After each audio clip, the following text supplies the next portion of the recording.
Welcome to Dweller of the Dark.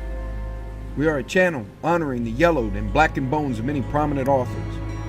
We will be digging up several obscure, strange, and forgotten authors who influenced many of the great horror, science fiction, and fantasy writers today. Comment below if you like. If you have authors you'd like to see recognized, list them in the comments or contact our author page. Subscribe for more tales of the horrifying, obscure, strange, and forgotten. We'll have quite a collection. Climbing out of the tombs. If you like any of our tales, hit the like button below. You can find us on Facebook at Jeffrey LeBlanc Horror Writer, official website jeffreyleblanc.com, on Amazon and Twitter. You can find us at Jeffrey J. LeBlanc. Frank Belknap Long was a writer ahead of his time. His career as a writer of horror fiction, fantasy, science fiction, poetry, gothic romance, comic books, and nonfiction saw the birth and growth of these genres. Long lived until he was 92 and had a writing career that spanned 7 decades. Frank Belknap Long is best known for his horror and science fiction short stories. It's most important to note his mentor was H.P. Lovecraft. He was part of the Lovecraft inner circle and had many contributions to the Cthulhu Mythos. He was also an award-winning writer who received the World Fantasy Award for Life Achievement at the 1978 World Fantasy Convention, the Bram Stoker Award for Lifetime Achievement in 1987 from the Horror Writers Association, and the first Fandom Hall of Fame Award in 1977. Sadly, Frank Belknap Long died in poverty of pneumonia at St. Vincent's Catholic Medical Center in Manhattan after a 7-decade career as a writer and an editor.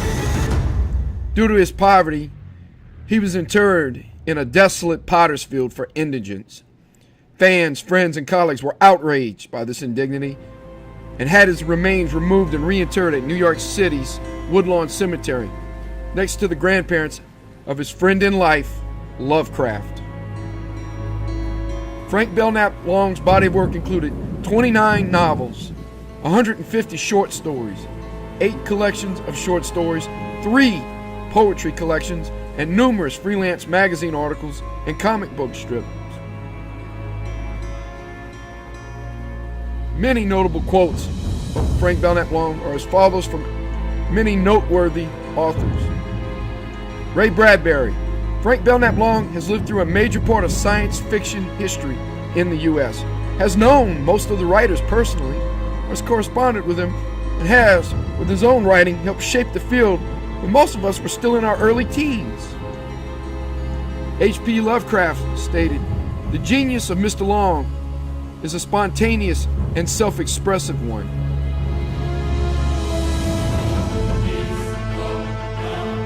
The Space Eaters, written by Frank Belknap Long, was first published in March of 1928 by Weird Tales. There are many questions as to whether the story is part of the Cthulhu Mythos. I'll say, having analyzed and read the stories several times, as the elements of the Cthulhu Mythos, though it doesn't name or link any of the Arcane universe. It's a curious tale with references to a Lovecraft-like character named Howard.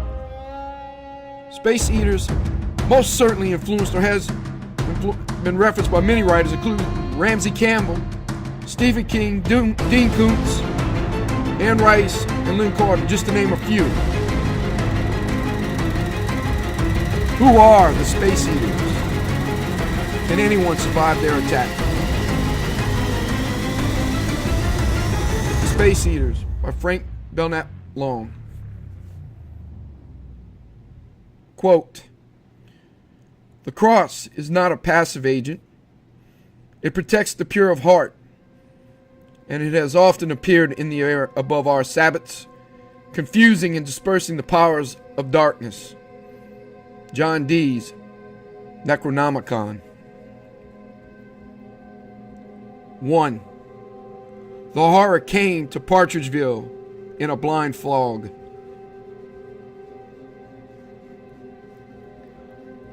All that afternoon, thick vapors from the sea had swirled and eddied about the farm, and the room in which we sat swam with moisture. The fog ascended in spirals from beneath the door and its long, moist fingers caressed my hair until it dripped. The square-pane windows were coated with thick, dew-like moisture. The air was heavy and dank and unbelievably cold. I stared gloomily at my friend. He had turned his back to the window and was writing furiously. He was a tall, slim man with a slight stoop and abnormally broad shoulders. In profile, his face was impressive. He had an extremely broad forehead, long nose, and slightly protuberant chin. Strong, sensitive face which suggested a wildly imaginative nature, held in restraint by a skeptical and truly extraordinary intellect. My friend wrote short stories. He wrote to please himself, in defiance of contemporary taste, and his tales were unusual. They would have delighted Poe. They would have delighted Hawthorne, or Ambrose Bierce, or Villiers de Adam. They were studies of abnormal men, abnormal beasts, abnormal plants. He wrote of remote realms of imagination and horror, and the colors, sounds, and odors which he dared to evoke, never seen, heard, or smelt on the familiar side of the moon. He projected his creations against mind-chilling backgrounds. They stalked through tall and lonely forests, over ragged mountains, and slithered down the stairs of ancient houses, and between the piles of rotting black wharves.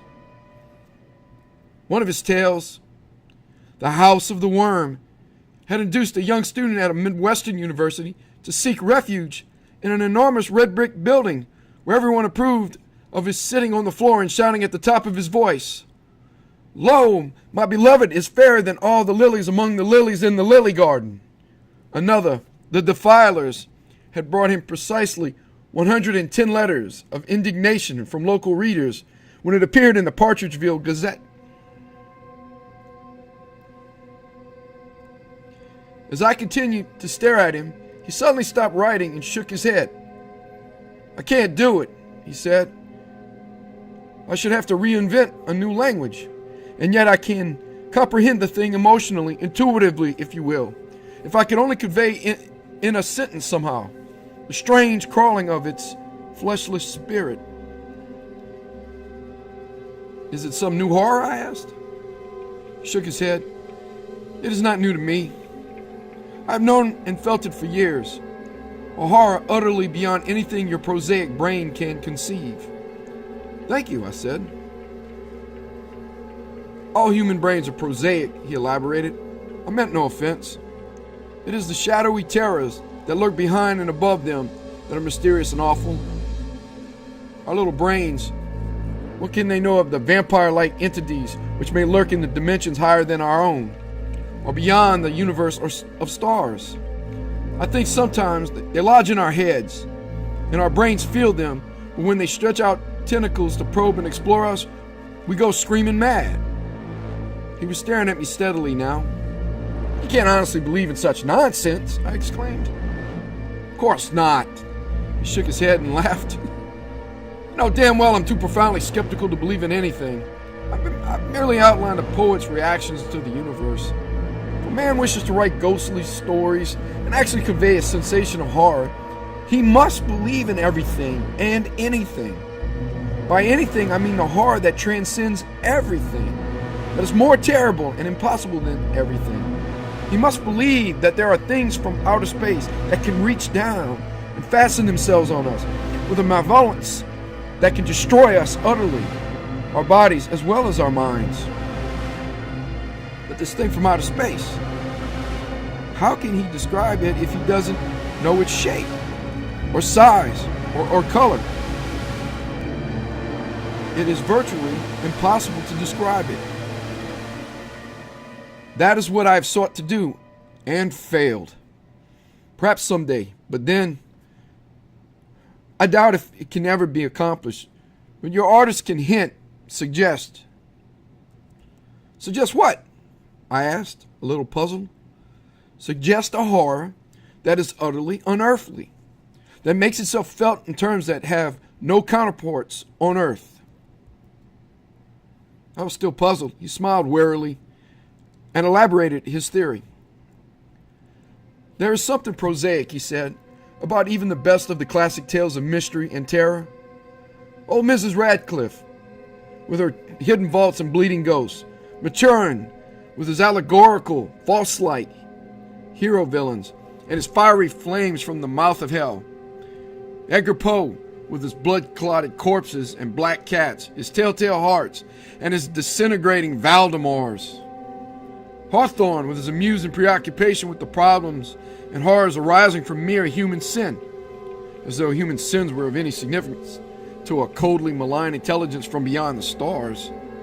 Then we have modern masters, Algernon Blackwood, who invites us to feast of the high gods and show us an old woman with a hairlip sitting before a Ouija board, bringing soiled cards or an absurd nimbus of ectoplasm emanating from some clairvoyant ninny.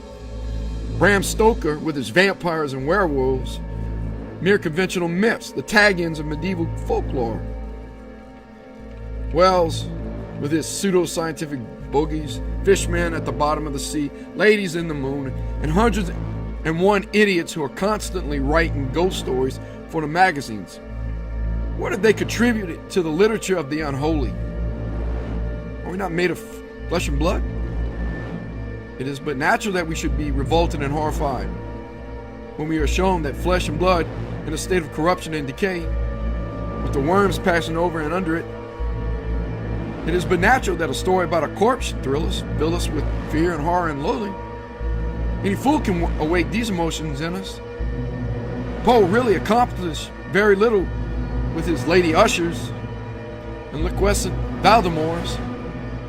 He appealed to simple, natural, understandable emotions, and it was inevitable that his readers should respond. Were we not the descendants of barbarians? Did we not once dwell in tall and sinister forests, at the mercy of beasts that rend and tear? It is but inevitable that we should shiver and cringe when we meet in literature dark shadows from our past, harpies and vampires and werewolves. What are they but magnifications, distortions of the great birds and bats and ferocious dogs that harassed and tortured our ancestors? It is easy enough to arouse fear by such means. It is easy enough to frighten men with the flames at the mouth of hell, because they are hot and shrivel and burn the flesh. Who does not understand and dread a fire? Blows that kill, fires that burn, shadows that horrify, because their substances lurk evilly in the black corridors of our inherited memories. I'm wary of the writers who would terrify us by such pathetically obvious and trite unpleasantness. Real indignation blazed in his eyes. Suppose there were a greater horror. Suppose evil things from some other universe should decide to invade this one. Suppose we couldn't see them. Suppose we couldn't feel them. Suppose they were of a color unknown on Earth, or rather of an appearance that was without color. Suppose they had a shape unknown on Earth. Suppose they were 4-dimensional, 5-dimensional, 6-dimensional. Suppose they were 100-dimensional. Suppose they had no dimensions at all and yet existed. What could we do? They would not exist for us. They would exist for us if they gave us pain. Suppose it was not the pain of heat or cold or any of the pains we know, but a new pain. Suppose they touched something beside our nerves, reached our brains in a new and terrible way. Suppose they made themselves felt in a new and strange and unspeakable way. What could we do? Our hands would be tied. You cannot oppose what you cannot see or feel. You cannot oppose the 1,000-dimensional. Suppose they should eat their way to us through space. He was speaking now with an intensity of emotion which belied his avowed skepticism of a moment before. This is what I've tried to write about. I wanted to make my readers feel and see that thing from another universe, from beyond space. I could easily enough hint at it or suggest it. Any fool can do that. but I wanted actually to describe it. To describe a color that is not a color, a form that is formless. A mathematician could perhaps slightly more than suggest it. There would be strange curves and angles that an inspired mathematician in a wild frenzy of calculation might glimpse vaguely. It is absurd to say that mathematicians have not discovered the fourth dimension. They have often glimpsed it, often approached it, often apprehended it, but they are unable to demonstrate it. I know a mathematician who swears that he once saw the sixth dimension in a wild flight into the sublime skies of the differential calculus. Unfortunately, I'm not a mathematician. I am only a poor fool of a creative artist, and the thing from outer space utterly eludes me. Someone was pounding loudly on the door. I crossed the room and drew back the latch. "What do you want?" I asked. "What is the matter?" "Sorry to disturb you, Frank," said a familiar voice. "We've got to talk to someone." I recognized the lean, white face of my nearest neighbor and stepped instantly to one side. "Come in," I said. "Come in by all means. Howard and I have been discussing ghosts, and the things we've conjured up aren't pleasant company. Perhaps you can argue them away." I called Howard's horror ghost because I didn't want to shock my commonplace neighbor. Henry Wells was immensely big and tall, and as he strode into the room, he seemed to bring a part of the night with him. He collapsed on a sofa and surveyed us with frightened eyes. Howard laid down the story he had been reading, removed and wiped his glasses, and frowned. He was more or less tolerant of my bucolic visitors. We waited for perhaps minutes, and then the three of us spoke almost simultaneously. "Horrible night. Beastly, isn't it? Wretched." Henry Wells frowned. "Tonight," he said, I met with a funny accident. I was driving Hortense through Mulling Wood." "Hortense?" Howard interrupted. "His horse," I explained impatiently. "You were returning from Brewster, weren't you, Henry?" "From Brewster, yes," he replied. "I was driving between the trees, keeping a sharp lookout for cars with their lights on too bright, coming right at me out of the murk, and listening to the foghorns in the bay wheezing and moaning. And something wet landed on my head. Rain, I thought. I hope the supplies keep dry. Turned around to make sure that the butter and flour were covered up. Something soft like a sponge rose up from the bottom of the wagon and hit me in the face. I snatched at it and caught it between my fingers. In my hands it felt like jelly. I squeezed it, and moisture ran out of it down my wrist. It wasn't so dark that I couldn't see it either. Funny how you can see things in fog. It seemed to make the night lighter. There was a sort of brightness in the air. I don't know. Maybe it wasn't a fog either. The trees seemed to stand out. You could see them sharp and clear. As I was saying, I looked at the thing, and what do you think it looked like? Like a piece of raw liver, or like a calf's brain. Now that I come to think of it, it was more like a calf's brain. There were grooves in it, and you don't find many grooves in liver. Liver's usually as smooth as glass. It was an awful moment for me. There's something up in one of those trees, I thought. He's some tramp or crazy man or fool. He's been eating liver. My wagon frightened him, and he dropped a piece of it. I can't be wrong. There was no liver in my wagon when I left Brewster. I looked up. You know how tall all the trees are in Mulling Wood? You can't see the tops of some of them from the wagon road on a clear day. You know how crooked and queer looking some of the trees are. It's funny. I've always thought of them as old men. Tall old men, you understand? Tall and crooked and very evil. I always thought of them as wanting to work mischief. There's something unwholesome about trees that grow very close together and grow crooked. I looked up. First I didn't see anything but the tall trees, all white and glistening with fog, and above them a thick white mist that hid the stars. And then something long and white quickly ran down the trunk of one of the trees. It ran so quickly down the tree that I couldn't see it clearly. And it was so thin anyway that there wasn't much to see. but it was like an arm. It was like a long, white, and very thin arm. Of course it wasn't an arm. You ever heard of an arm as tall as a tree? I don't know what made me compare it to an arm, because it really was nothing like but a thin line.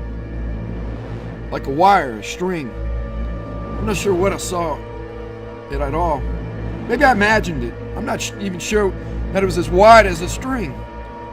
But it had a hand. Or didn't it? When I think of it, my brain gets dizzy, you see. It moves so quickly. I couldn't see it clearly at all. But it gave me the impression that it was looking for something that it had dropped. For a minute, the hand seemed to be spread out over the road, and then it left the tree and came toward the wagon. It was like a huge white hand walking on its fingers with a terrible long arm fastened to it that went up and up until it touched the fog, or perhaps until it touched the stars. I screamed and slashed Hortense with the reins, but the horse didn't need any urging. She was up and off before I could throw the liver or calf brain or whatever it was into the road. She raced so fast she almost upset the wagon, but I didn't draw in the reins. I'd rather lie in a ditch with a broken rib than have a long white hand squeezing the breath out of my throat. We'd almost cleared the wood, and I was just beginning to breathe again when my brain went cold. I can't describe what happened in any other way. My brain got as cold as ice inside my head. I could tell you I was frightened.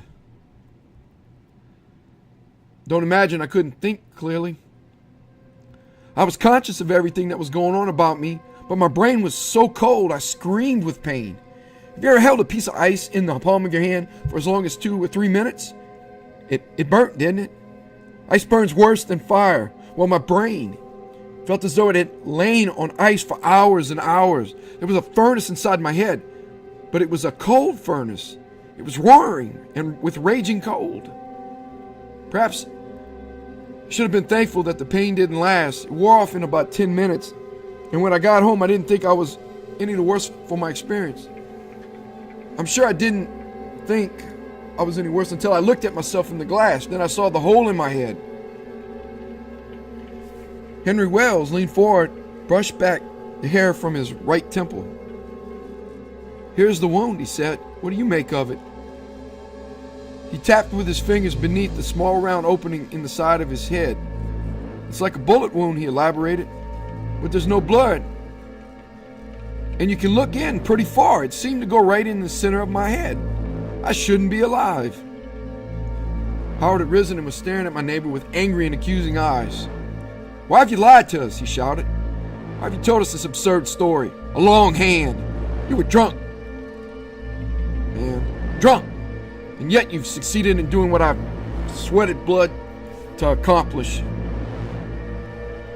If I could have made my readers feel that horror, know it for a moment, that horror that you described in the woods, I should be with the immortals. I should be greater than Poe, greater than Hawthorne, and you a clumsy, drunken liar." I was on my feet with a furious protest. "He's not lying," I said. "He's been shot. Somebody has shot him in the head. Look at this wound. My God, man, you have no call to insult him." Howard's wrath died and the fire went out of his eyes. "Forgive me," he said. "I can't imagine how badly I've wanted to capture the ultimate horror, to put it on paper, and he did it so easily.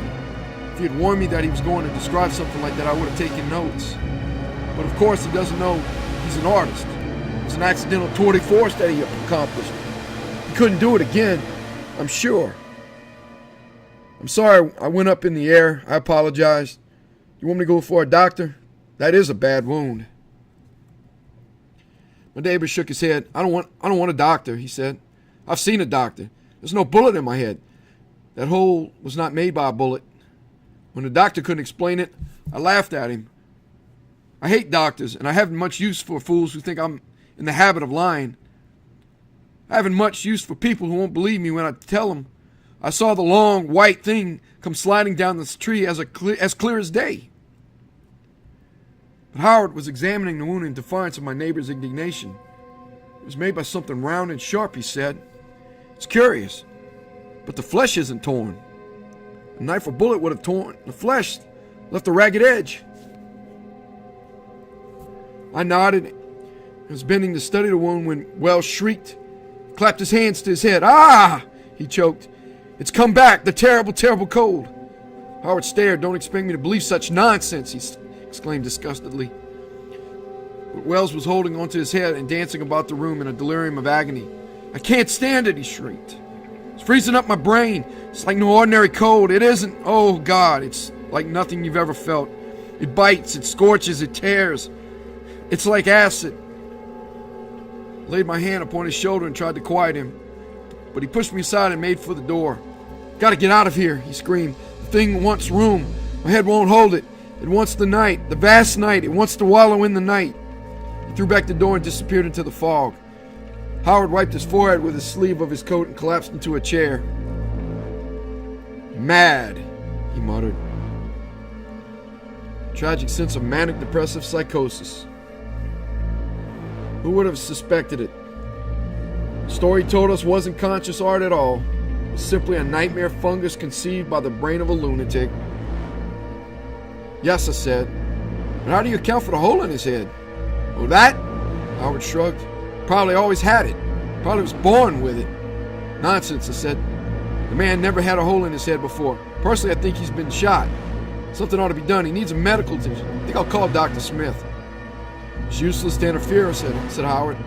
"That hole was not made by a bullet. I advise you to forget him until tomorrow. His insanity may be temporary. It may wear off. Then he'd blame us for interfering. If you're still emotionally disturbed tomorrow, if he comes here again and tries to make trouble, you can notify the proper authorities. Has he ever acted queerly before?" "No," I said. "He's always been quite sane." "I think I'll take your advice and wait, but I wish I could explain the hole in his head." "The story he told interests me more," said Howard. "I'm going to write it out before I forget it. Of course, I shan't be able to make the horror as real as he did. Perhaps I can catch a bit of the strangeness and glamour." He unscrewed his fountain pen and began to cover a sheet of paper with curious phrases. I shivered and closed the door. Several minutes, there was no sound in the room save the scratching of his pen as it moved across the paper. For several minutes, there was silence, and then shrieks commenced.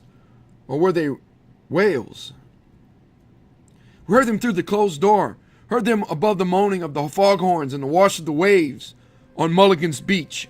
We heard them above the million sounds of night that had horrified and depressed us as we sat and talked in that fog-enshrouded and lonely house. We heard them so clearly that for a moment we thought they came from just outside the house. It was not until they came again and again, long, piercing wails, that we discovered in them a quality of remoteness. Slowly we became aware that the wails came from far away perhaps as Mulligan Wood. "A soul in torture," muttered Howard. "Poor damn soul in the grip of the horror I've been telling you about. The horror I've known and felt for years." He rose unsteadily to his feet. His eyes were shining, and he was breathing heavily. I seized his shoulder and shook him. "You shouldn't project yourself into your stories that way," I exclaimed. "Some poor chap is in distress. I don't know what's happened. Perhaps a ship foundered him. I'm going to put on a slicker and find out what it's all about. I have an idea we may be needed." "We may be needed," repeated Howard slowly. "We may be needed indeed. We will not be satisfied with a single victim. Think of that great journey through space, the thirst and dreadful hungers it must have known. It's preposterous to imagine that it will be content with a single victim." Then suddenly a change came over him. The light went out of his eyes and his voice lost its quiver. He shivered. "Forgive me," he said. "I'm afraid you'll think I'm as mad as the yokel who was here a few minutes ago. But I can't help identifying myself with my characters when I write. I described something very evil, and those yells, well, they're exactly like the yells a man would make if... "I understand," I interrupted. "But we've no time to discuss that now. There's a poor chap out there." I pointed vaguely toward the door. "With his back against the wall. He's fighting off something. I don't know what. We've got to go help him." Of course. agreed. Followed me into the kitchen.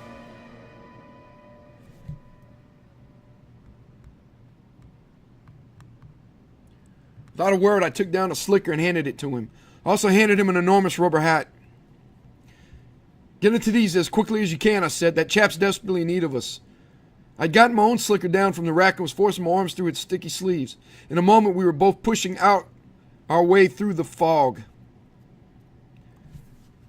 The fog was like a living thing. Its long fingers reached up and slapped us relentlessly on the face. It curled about our bodies and descended in great grayish spirals from the tops of our heads. It retreated before us and as suddenly closed in and enveloped us. Dimly ahead of us, we saw the lights of a few lonely farms. Behind us, the sea drummed, and the foghorns sent out a continuous, mournful ululation. The collar of Howard's slicker was turned up over his ears, and from his long nose, moisture dripped. There was a grim decision in his eyes, and his jaw was set. For many minutes, we plodded on in silence, and it was not until we approached Mulligan Wood that he spoke. If necessary, he said, we shall enter the wood. I nodded. There's no reason why we should not enter the wood, I said. It isn't a large wood. One could get out quickly. One could get out very quickly indeed. My God, did you hear that? The shrieks had grown horribly loud. He is suffering, said Howard. He's suffering terribly. Do you suppose it's your crazy friend? He had voiced a question which I had been asking myself for some time. It's conceivable, I said. We'll have to interfere if he's as mad as that. I wish I'd brought some of the neighbors with me. Why in heaven's name didn't you? Howard shouted. It may take a dozen men to handle him. He was staring at the tall trees that towered before us, and I didn't really think he gave Henry Wells so much as a thought. That's Mulligan Wood, I said. I swallowed to keep my heart from rising to the top of my mouth. It isn't a big wood, I added, idiotically. Oh my God! Out of the fog there came the sound of a voice in the last extremity of pain. They're eating up my brain, oh my God! I was at that moment in deadly fear that I might become as mad as the man in the woods. I clutched Howard's arm. Let's go back, I shouted. Let's go back at once. We were fools to come out here. There's nothing here but madness, suffering, and perhaps death. That may be, said Howard. But we're going on. His face was ashen beneath his dripping hat. His eyes were thin blue slits. Very well, I said grimly. We'll go on. Slowly we moved among the trees. They towered above us, and the thick fog so distorted them and merged them together that they seemed to move forward with us. From their twisted branches the fog hung in ribbons. Ribbons, did I say? Rather, they were snakes of fog, writhing snakes with venomous tongues and leering eyes. Through swirling clouds of fog, we saw the scaly, gnarled boles of the tree, and every bole resembled the twisted body of an evil old man. Only the small oblong of light cast by my electric torch protected us against their malevolence. Through great banks of fog, we moved, and every moment the screams grew louder. Soon we were catching fragments of sentences, hysterical shoutings that merged into prolonged wails. Colder and colder and colder. They are eating up my brain. Colder. Ah! Howard gripped my arm. We'll find him, he said. We can't turn back now. When we found him, he was lying on his side. His hands were clasped about his head, and his body was bent double, the knees drawn up so tightly that they almost touched his chest. He was silent. We bent and shook him, but he made no sound. Is he dead? I choked out. I wanted desperately to turn and run. The trees were very close to us. I don't know, said Howard. I don't know. I hope that he's dead. I saw him kneel and slid his hand under the Port Elvis shirt. For a moment his face was a mask. Then he got up quickly and shook his head. He is alive, he said. We must get him out into some dry clothes as quickly as possible. I helped him. Together we lifted the bent figure from the ground and carried it forward between the trees. Twice we stumbled. and nearly fell, and the creepers tore at our clothes. The creepers were little malicious hands, grasping and tearing under the malevolent guidance of the great trees. Without a star to guide us, without a light except the little pocket lamp, which was growing dim, we fought our way out of Mulligan Wood. The droning did not commence until we had left the wood. At first we scarcely heard it. It was so low, like the purring of gigantic engines far down in the earth. But slowly, as we stumbled forward with our burden, it grew so loud that we could not ignore it. "What is that?" muttered Howard, and through the wraiths of fog I saw his face had a greenish tinge. "I don't know," I mumbled. "It's something horrible. I've never heard anything like that. Can't you walk faster?" So far we had been fighting familiar horrors, but the droning and humming that rose behind us was like nothing I had ever heard on earth. In excruciating fright, I shrieked aloud, "Faster, Howard, faster! For God's sakes, let's get out of this!" As I spoke, the body that we were carrying squirmed, and from its cracked lips issued a torrent of gibberish. I was walking between the trees looking up. I couldn't see their tops. I was looking up, and then suddenly I looked down and the thing landed on my shoulders. It was all legs. All long, crawling legs. It went right up into my head. I wanted to get away from the trees, but I couldn't. I was alone in the forest with the thing on my back, in my head. And when I tried to run, the trees reached out and tripped me. It made a hole so it could get in. It's my brain it wants. Today it made a hole, and now it's crawled in. And it's sucking and sucking and sucking. It's as cold as ice, and it makes noise like a great big fly. But it isn't a fly. And it isn't a hand. I was wrong when I called it a hand. You can't see it. I wouldn't have seen or felt it if it hadn't made a hole and got in. You almost see it. You almost feel it. And it means that it's getting ready to go in. Can you walk, Wells? Can you walk? Howard had dropped Wells's legs, and I could hear the harsh intake of his breath as he struggled to rid himself of his slicker. "I think so," Wells sobbed. "But it doesn't matter. It's got me now. Put me down and save yourselves." "We've got to run," I yelled. It's our one chance," cried Howard. "Wells, you follow us. Follow us. Do you understand? They'll burn up your brain if they catch you. We're going to run, lads. Follow us." He's off through the fog. Wells shook himself free, followed like a man in a trance. I felt a horror more terrible than death. The noise was dreadfully loud, and it was right in my ears, and yet for a moment I couldn't move. The wall of fog was growing thicker. "Frank will be lost!" It was the voice of Wells, raised in a despairing shout. "We'll go back!" It was Howard shouting now. "It's death or worse, but we can't leave him." "Keep on," I called out. "They won't get me. Save yourselves." My anxiety to prevent them from sacrificing themselves, I plunged wildly forward. In a moment I had joined Howard and was clutching at his arm. "What is it?" I cried. "What have we to fear?" The droning was all about us now, but no louder. "Come quickly or we'll be lost," he urged frantically.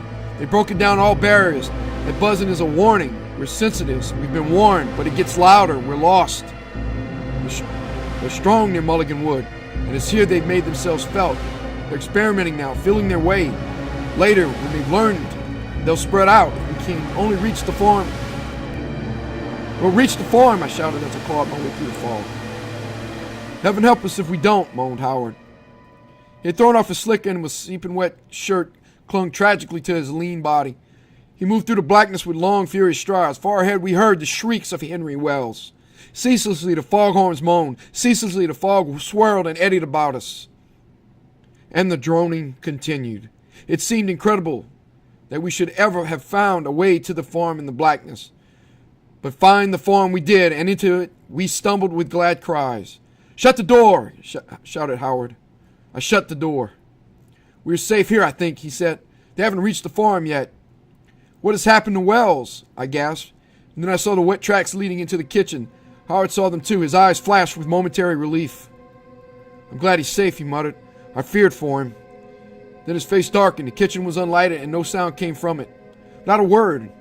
Howard walked across the room and into the darkness beyond. I sank into a chair flicked the moisture from my eyes, brushed back my hair, which had fallen in soggy strands across my face. For a moment I sat, breathing heavily, and when the door creaked, I shivered, but I remembered Howard's assurance. They haven't reached the farm yet. We're safe here. Somehow I had confidence in Howard. He realized that we were threatened by a new and unknown horror, and in some occult way he had grasped its limitations. I confessed, though, that when I heard the screams that came from the kitchen, my faith in my friend was slightly shaken. There were low growls, such as I could not believe came from any human throat, and the voice of Howard raised in wild exploitation. "Let's go," I say. "Are you quite mad? Man, we have saved you." "Don't," I say. "Let go of my leg, ah!" As Howard staggered into the room, I sprang forward and caught him in my arms. He was covered with blood from head to foot, and his face was ashen. "He's gone raving mad," he moaned. "He's running about on his hands and knees like a dog. He sprang at me and almost killed me." I fought him off, but I'm badly bitten. I hit him in the face, knocked him unconscious. I may have killed him. He's an animal. I had to protect myself. I laid Howard on the sofa and knelt beside him, where he scorned my aid. "Don't bother with me," he commanded. "Get a rope quickly and tie him up. If he comes to, we'll have to fight for our lives." The fallout was a nightmare. I remember vaguely that I went into the kitchen with a rope and tied poor Wells to a chair. Then I bathed and dressed Howard's wounds, lit a fire in the grate. I remember also that I telephoned for a doctor, but the incidents are confused in my memory. I have no clear recollection of anything until the arrival of a tall, grave man with kindly and sympathetic eyes and a presence that was as soothing as an opiate. He examined Howard, nodded, explained that the wounds were not serious. He examined Wells and did not nod. He explained slowly. "His pupils don't respond to light," he said. "An immediate operation will be necessary. I tell you frankly, I don't think we can save him." "That wound in his head, doctor," I said. "Was it made by a bullet?" The doctor frowned. "It puzzles me," he said. "Of course it was made by a bullet, but it should have partially closed. It goes right into the brain. You say you know nothing about it. I believe you, but I think the authorities should be notified at once. Someone will want to be wanted for manslaughter unless," he paused, "unless the wound was self-inflicted. What you tell me is curious.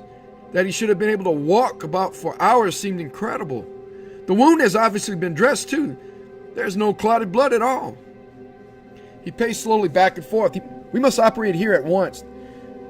There is a slight chance. Luckily, I brought some instruments. We must clear this table, and do you think you can hold a lamp for me?" I nodded. "I'll try," I said. "Good." The doctor busied himself with preparations while I debated whether or not I should phone for the police. "I'm convinced," I said at last, "that the wound was self-inflicted. Wells acted very strangely. If you are willing, doctor." "Yes."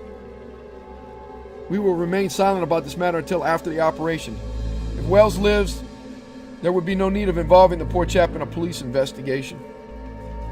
The doctor nodded. "Very well," he said. "We'll operate first and decide afterward." Howard was laughing silently from his couch. "The police, huh? Of what use would they be against the things in Mulligan Wood?"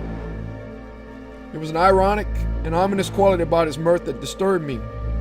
The horrors that we had known in the fog seemed absurd and impossible in the cool scientific presence of Dr. Smith, and I didn't want to be reminded of them. The doctor turned from his instruments and whispered into my ear, "Your friend has a slight fever and apparently it has made him delirious. If you will bring me a glass of water, I will mix him a sedative." Raced to secure a glass, and in a moment we had Howard sleeping soundly. "Now then," said the doctor as he handed me the lamp, "you must hold this steady and move it as I direct." The white, unconscious form of Henry Wells lay upon the table that the doctor and I had cleared, and I trembled all over when I thought of what lay before me. I should be obliged to stand and gaze into the living brain of my poor friend as the doctor relentlessly laid it bare. With swift, experienced fingers, the doctor administered an anesthetic. I was oppressed by a dreadful feeling that we were committing a crime, that Henry Wells would have violently disapproved, that he would have preferred to die. It is a dreadful thing to mutilate a man's brain. And yet, I knew that the doctor's conduct was above reproach and that the ethics of his profession demanded that he operate. "We are ready," said Dr. Smith. "Lower the lamp carefully now." I saw the knife moving in his competent, swift fingers. For a moment I stared, and then I turned my head away. What I had seen in that brief glance made me sick and faint. It may have been fancy, but as I stared at the wall, I had the impression that the doctor was on the verge of collapse. He made no sound, but I was almost certain that he had made some horrible discovery. "Lower the lamp," he said. His voice was hoarse and seemed to come from far down within his throat. I lowered the lamp with an inch without turning my head. I waited for him to reproach me, to swear at me perhaps, but he was as silent as the man on the table. I knew, though, that his fingers were still at work, for I could hear them as they moved about. I could hear his swift, agile fingers moving about the head of Henry Wells. I suddenly became conscious that my hand was trembling. I wanted to lay down at the lamp. I felt that I could no longer hold it. "Are you nearly through?" I gasped in desperation. "Hold the lamp steady," the doctor screamed. The command. "If you move that lamp again, I won't sew him up. I don't care if they hang me. I'm not a healer of devils." I knew not what to do. I could scarcely hold the lamp, and the doctor's threat horrified me. "Do everything you can," I urged hysterically. "Give him a chance to fight his way back. He was kind and good once." For a moment there was silence, and I feared he would not heed me. I momentarily expected him to throw down his scalpel and sponge and dash across the room and out into the fog. It was not until I heard his fingers moving about again that I knew he had decided to give even the damned a chance. It was after midnight when the doctor told me that I could lay down the lamp. I turned with a cry of relief and encountered a face that I shall never forget. In 3/4 of an hour, the doctor had aged 10 years. There were dark hollows beneath his eyes, and his mouth twitched convulsively. He'll not live," he said. "He'll be dead in an hour." I did not touch his brain. I could do nothing. When I saw how things were, I sewed him up immediately. "What did you see?" I half whispered. A look of unutterable fear came to the doctor's eyes. I saw. His voice broke and his body quivered. "I saw. Oh, the burning shame of it. Evil is without shape. That is formless." Suddenly he straightened and looked wildly about him. "They will come here and claim him," he cried. "They have laid their mark upon him, and they will come for him. You must not stay here. This house is marked for destruction." I watched him helplessly as he seized his hat and bag and crossed to the door. With white, shaking fingers, he drew back the latch, and in a moment his lean figure was silhouetted against a square of swirling vapor. "Remember that I warned you," he shouted back, and then the fog swallowed him. Howard was sitting and rubbing his eyes. "A malicious trick, that," he was muttering, "to deliberately drug me. Had I known that glass of water." "How do you feel?" I asked as I shook him violently by the shoulders. "Think you can walk?" "You drug me, then you ask me to walk? Frank, you're an unreasonable as an artist. What is the matter now?" I pointed to the silent figure on the table. "Mulligan Wood is safer," I said. "He belongs to them now." Howard sprang to his feet and shook me by the arm. "What do you mean?" he cried. "How do you know?" "The doctor saw his brain," I explained, "and he also saw something that he could not describe. But he told me that they would come for him, and I believe him." "We must leave here at once," cried Howard. "The doctor was right. We are in deadly danger. Even Mulligan Wood. But we need not to return to the wood. There's your launch." "There's the launch," I echoed, faint hope rising in my mind. "The fog will be a most deadly menace," said Howard grimly. "But even death at sea is preferable to this horror." It was not far from the house to the dock, and in less than a minute Howard was seated in the stern of the launch, and I was working furiously on the engine. The foghorns still moaned, but there were no lights visible anywhere in the harbor. We could not see 2 feet before our faces. The white wraiths of the fog were dimly visible in the darkness, but beyond them stretched endless night, lightless and full of terror. Howard was speaking. "Somehow, I feel that there is death out there," he said. "There's more death here," I said as I started the engine. "I think I can avoid the rocks. There's very little wind, and I know the harbor. And of course, we shall have the foghorns to guide us," muttered Howard. "I think we had better make for the open sea." I agreed. "The launch wouldn't survive a storm," I said. "But I have no desire to remain in the harbor. If we reach the sea, we'll probably be picked up by some ship. It would be sheer folly to remain where they can reach us." "How do we know how far they can reach?" groaned Howard. "What are the distances of Earth to things that have traveled through space? They will overrun Earth. They will destroy us all, utterly." "We'll discuss that later," I cried as the engine roared into life. "We're going to get as far away from them as possible. Perhaps they haven't learned yet. While they've still limitations, we may be able to escape." We moved slowly into the channel, and the sound of the water splashing against the sides of the launch soothed us strangely. I had a suggestion for me. Howard had taken the wheel and was slowly bringing her about. "Keep her steady," I shouted. "There isn't any danger until we get into the Narrows." For several minutes, I crouched above the engine while Howard steered in silence. Then suddenly, he turned to me with a gesture of elation. "I think the fog's lifting," he said. I stared into the darkness before me. Certainly it seemed less oppressive, and the white spirals of mist that had been continually ascending through it were fading into insubstantial wisp. "Keep her head on," I shouted. "We're in luck. If the fog clears, we'll be able to see the Narrows. Keep a sharp lookout for Mulligan Light." There is no describing the joy that filled us when we saw the light. Yellow and bright it streamed over the water and illuminated sharply the outlines of the great rocks that rose on both sides of the Narrows. "Let me have the wheel," I shouted as I stepped quickly forward. "This is a ticklish passage, but we'll come through now with flying colors." In our excitement and elation, we almost forgot the horror that we had left behind us. I stood at the wheel and smiled confidently as we raced over the dark water. Quickly the rocks drew nearer until their vast bulk towered above us. "We shall certainly make it," I cried, but no response came from Howard. I heard him choke and gasp. "What is the matter?" I asked suddenly, and turning, saw that he was crouching in terror above the engine. His back was turned to me, but I knew instinctively in which direction he was gazing. The dim shore that we had left shone like a flaming sunset. Mulligan Wood was burning. Great flames shot up from the highest of the tall trees, and a thick curtain of black smoke rolled slowly eastward, blotting out the few remaining lights in the harbor. But it was not the flames that caused me to cry out in fear and horror.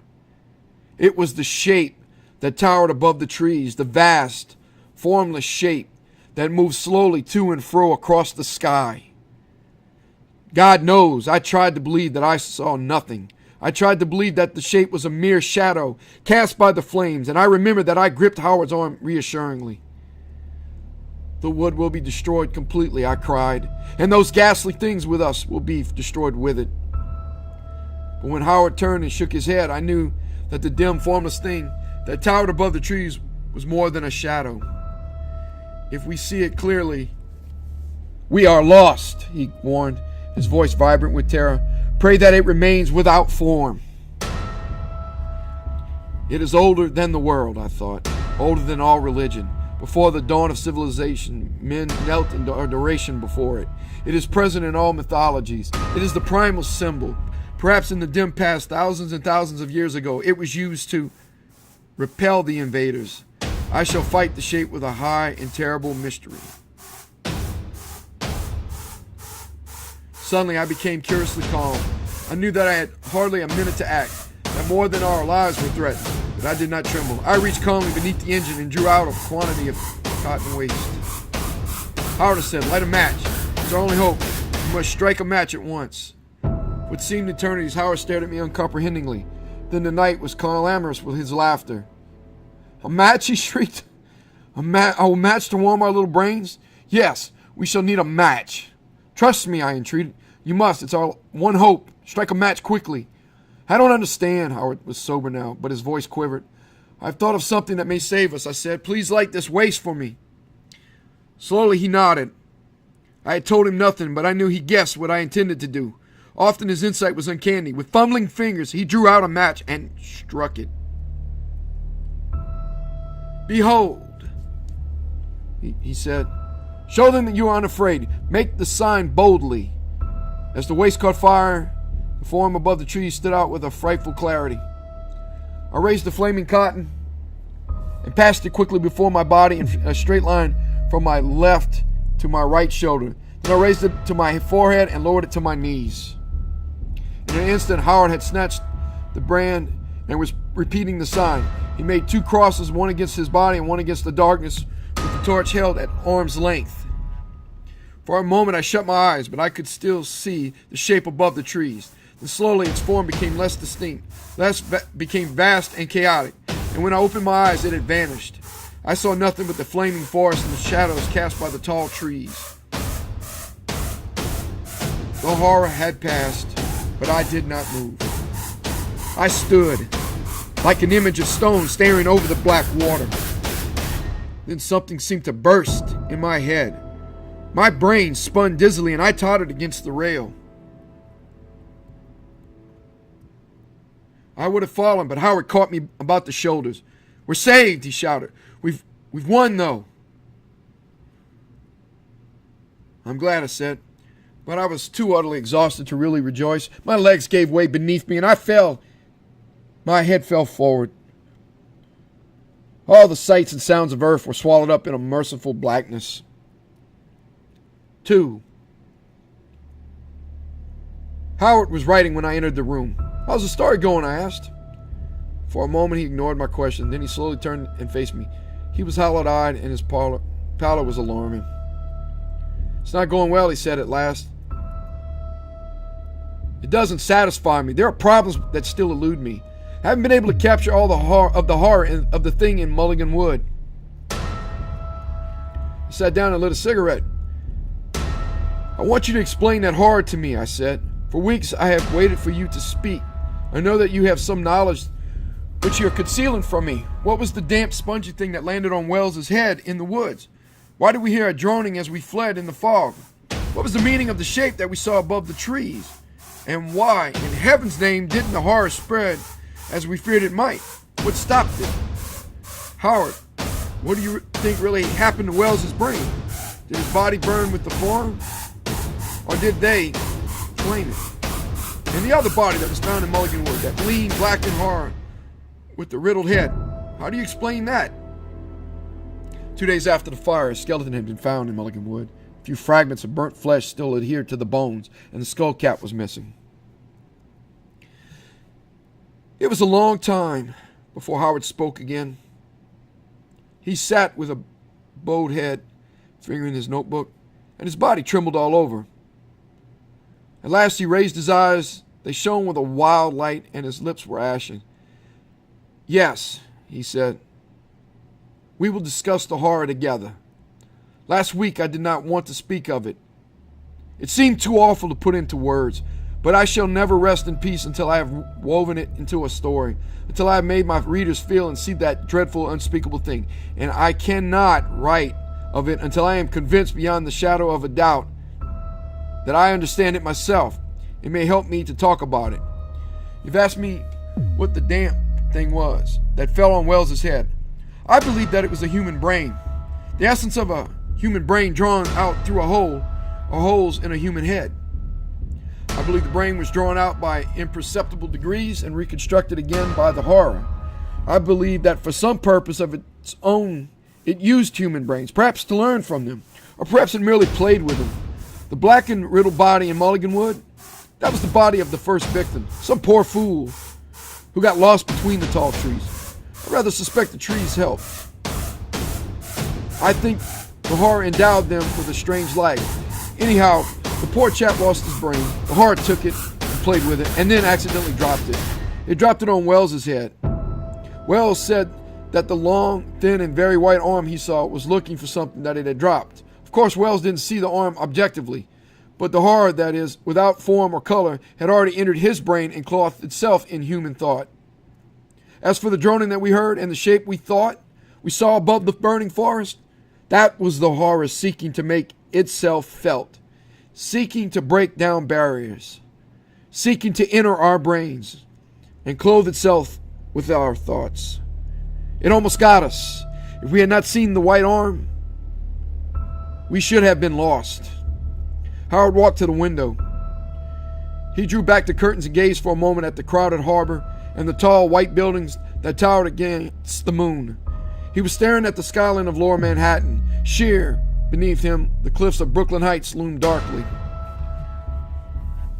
"Why didn't they conquer?" he cried. "They could have destroyed us utterly. They could have wiped us from Earth. All our wealth and power would have gone down before them." I shivered. "Yes. Why didn't the horror spread?" I asked. Howard shrugged his shoulders. "I do not know. Perhaps they discovered that human brains were too trivial and absurd to bother with. Perhaps we ceased to amuse them. Perhaps they grew tired of us. But it is conceivable that the sign destroyed them. I sent them back through space. I think they came millions of years ago and were frightened away by the sign. When they discovered that we had not forgotten the use of the sign, they may have fled in terror." "Certainly. There had been no manifestation for 3 weeks. I think that they are gone." "And Henry Wells?" I asked. "Well, his body was not found. I imagine they came for him." "And you honestly intend to put this obscenity into a story?" "Oh my God. The whole thing is so incredible, so unheard of, that I can't believe it. Did we not dream it all? Were we ever really in Partridgeville? Did we sit in an ancient house and discuss frightful things while the fog curled about us? Did we walk through that unholy wood?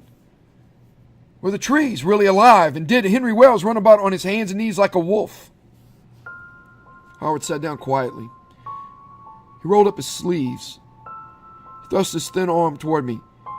"Can you argue away that scar?" he said.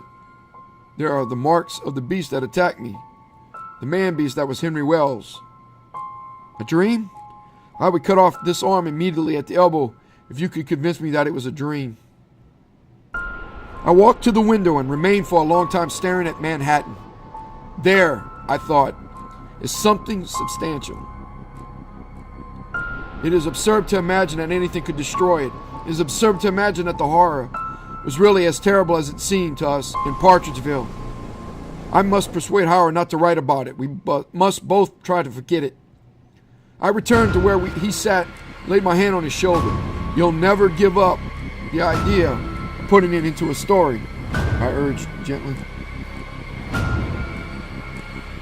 "Never." He was on his feet and his eyes were blazing. "Do you think I would give up now when I've almost captured it? I shall write a story that will penetrate to the inmost core of a horror that is without form and substance, but more terrible than a plague-stricken city when the cadences of a tolling bell sound an end to all hope. I shall surpass Poe. I shall surpass all the masters." "Surpass them and be damned then," I said angrily. "That way, madness lies. But it's useless to argue with you. Your egoism is too colossal." I turned and walked swiftly out of the room. It occurred to me as I descended the stairs that I made an idiot of myself with my fears. But even as I went down, I looked fearfully back over my shoulder, as though I expected a great stone weight to descend from above and crush me into the earth. He should forget the honor, I thought. He should wipe it from his mind. He will go mad if he writes about it. 3 days passed before I saw Howard again. "Come in," he said in a curiously hoarse voice when I knocked on his door.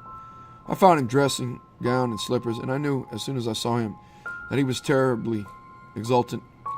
"I have triumphed, Frank," he cried. "I have reproduced the form that is formless, the burning shame that man has not looked upon, the crawling, fleshless obscenity that sucks at our brains." Before I could so much as gasp, he placed the bulky manuscript in my hands. "Read it, Frank," he commanded. "Sit down at once and read it." I crossed to the window and sat down on the lounge. I sat there oblivious to everything but the typewritten sheets before me. I confess that I was consumed with curiosity. I had never questioned Howard's power. With words, he wrought miracles. Breaths from the unknown blew always over his pages, and things that had passed beyond earth returned at his bidding. But could he even suggest the horror that we had known?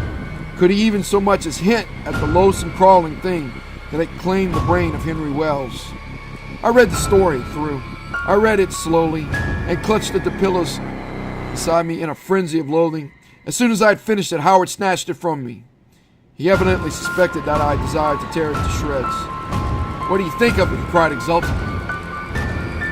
"It is indescribably foul," I exclaimed. "It violates privacies of the mind that should never be laid bare.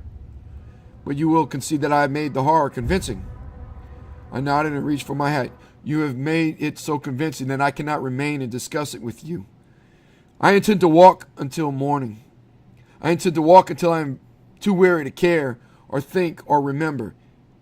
It is a very great story," he shouted at me, but I passed down the stairs and out of the house without replying. 3. It was past midnight when the telephone rang. I laid down the book I was reading and lowered the receiver. "Hello? Who's there?" I asked. "Frank, this is Howard." The voice was strangely high-pitched.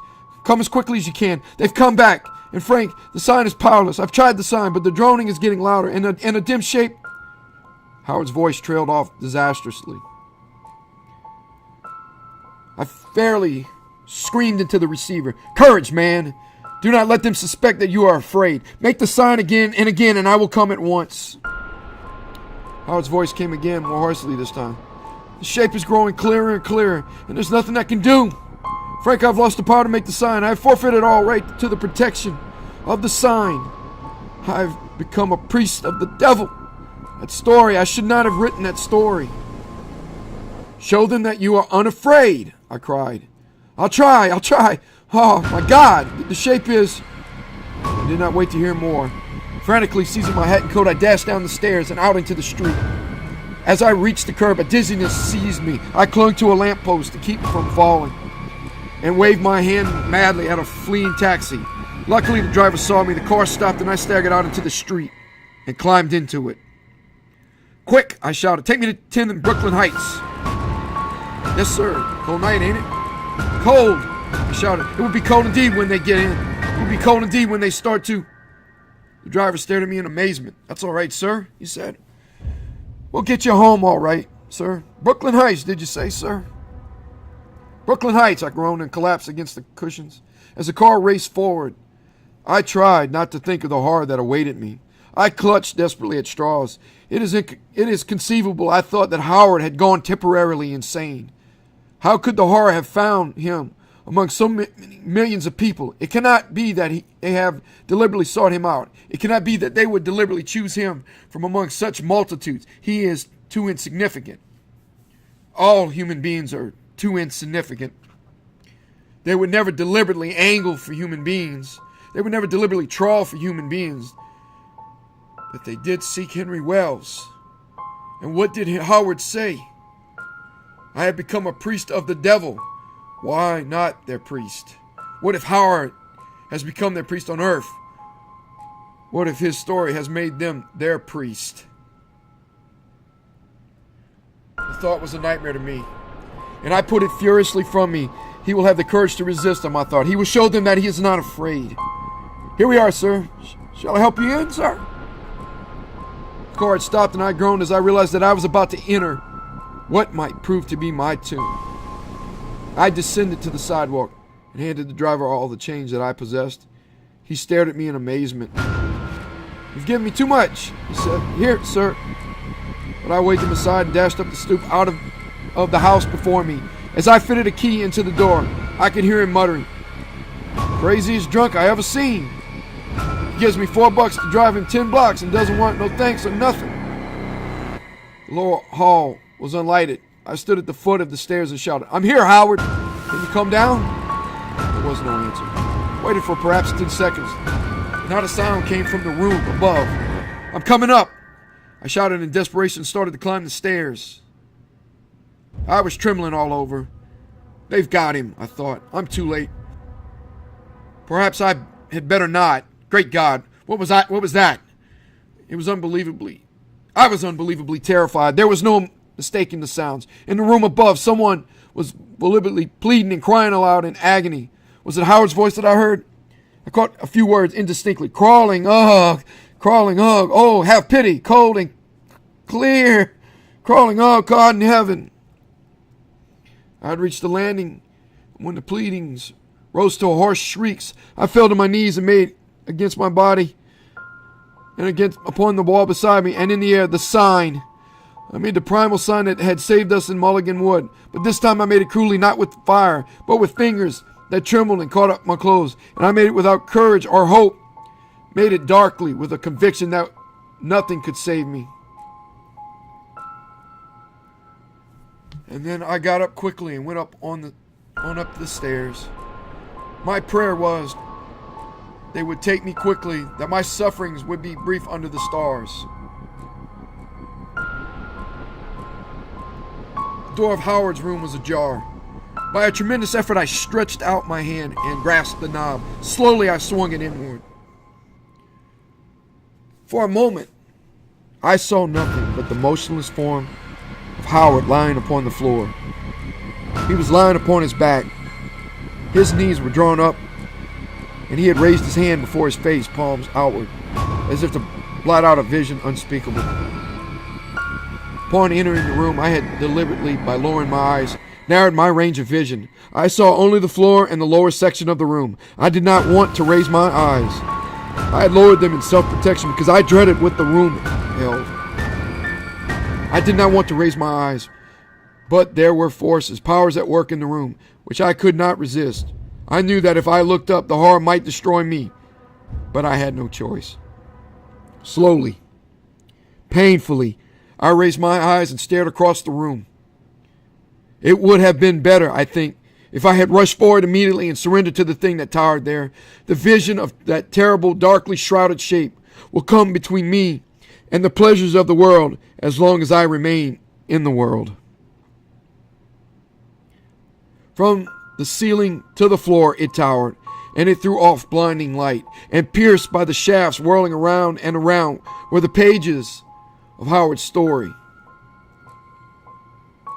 In the center of the room, between the ceiling and the floor, the pages whirled about, and the light burned through the sheets, and descending in spiraling shafts entered the brain of my poor friend. Into his head the light was pouring in a continuous stream, and above, the master of the light moved with a slow swaying of its entire bulk. I screamed and covered my eyes with my hands, but still the master moved back and forth, and still the light poured into the brain of my friend. And then there came from the mouth of the master a most awful sound. I had forgotten the sign that I had made 3 times below in the darkness. I had forgotten the high and terrible mystery for which all of the invaders were powerless. But when I saw it forming itself in the room, forming itself immaculately with a terrible integrity above the downstreaming light, I knew that I was saved. I sobbed and fell upon my knees. The light dwindled and the master shriveled before my eyes. And then from the walls, from the ceiling, from the floor, there leapt flame, a white and cleansing flame that consumed, that devoured and destroyed forever. But my friend was dead.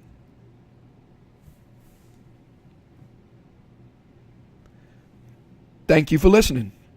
Have a good night.